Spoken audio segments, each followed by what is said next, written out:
Bible Word of the Day. Bible Places. Cities of Refuge. Cities of Asylum. Let's discuss about cities of refuge. When God gave the laws to Moses, God assigned death to anyone who deliberately killed another person.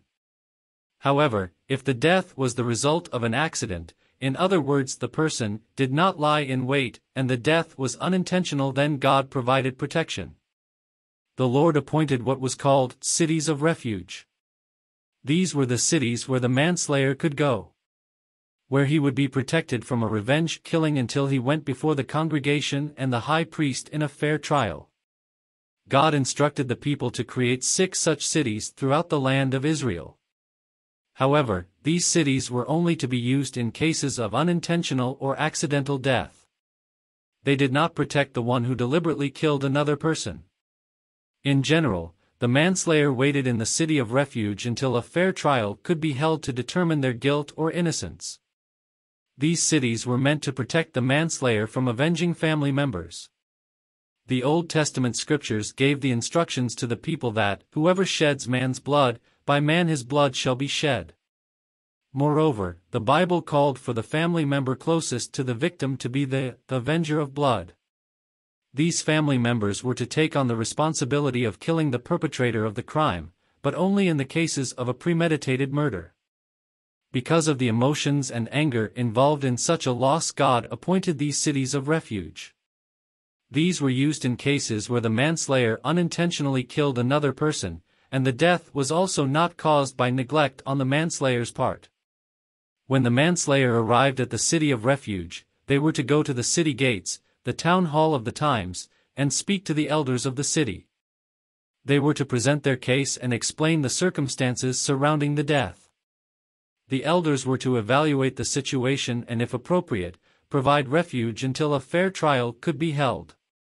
Interestingly, the protection only applied to the manslayer, while in the city of refuge.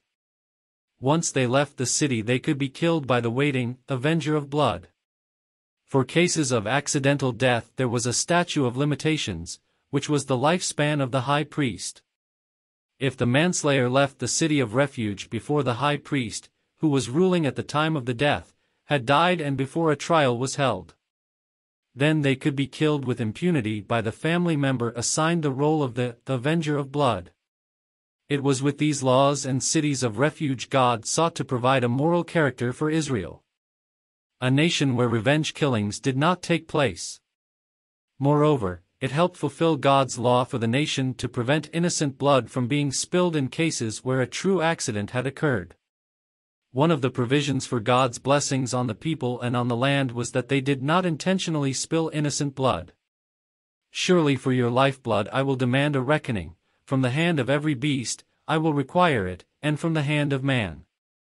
From the hand of every man's brother I will require the life of man. Whoever sheds man's blood, by man his blood shall be shed, for in the image of God he made man. Book of Genesis 9 verses 5-6. He who strikes a man so that he dies shall surely be put to death. However, if he did not lie in wait, but God delivered him into his hand, then I will appoint for you a place where he may flee. But if a man acts with premeditation against his neighbor, to kill him by treachery, you shall take him from my altar, that he may die. Book of Exodus 21 verses 12-14.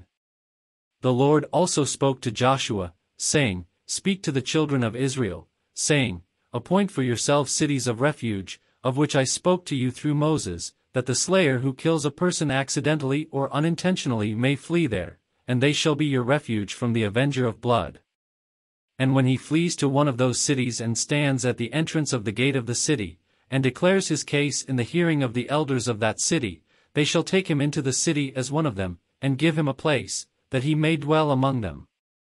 Then if the avenger of blood pursues him, they shall not deliver the slayer into his hand, because he struck his neighbor unintentionally, but did not hate him beforehand. And he shall dwell in that city until he stands before the congregation for judgment, and until the death of the one who is high priest in those days. Then the slayer may return and come to his own city in his own house, to the city from which he fled.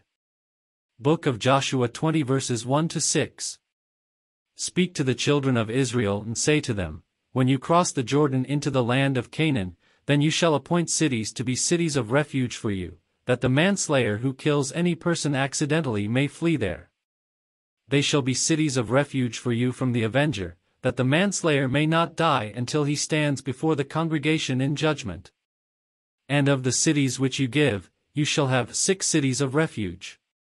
You shall appoint 3 cities on this side of the Jordan, and 3 cities you shall appoint in the land of Canaan, which will be cities of refuge. These 6 cities shall be for refuge for the children of Israel, for the stranger, and for the sojourner among them, that anyone who kills a person accidentally may flee there. Book of Numbers 35:10-15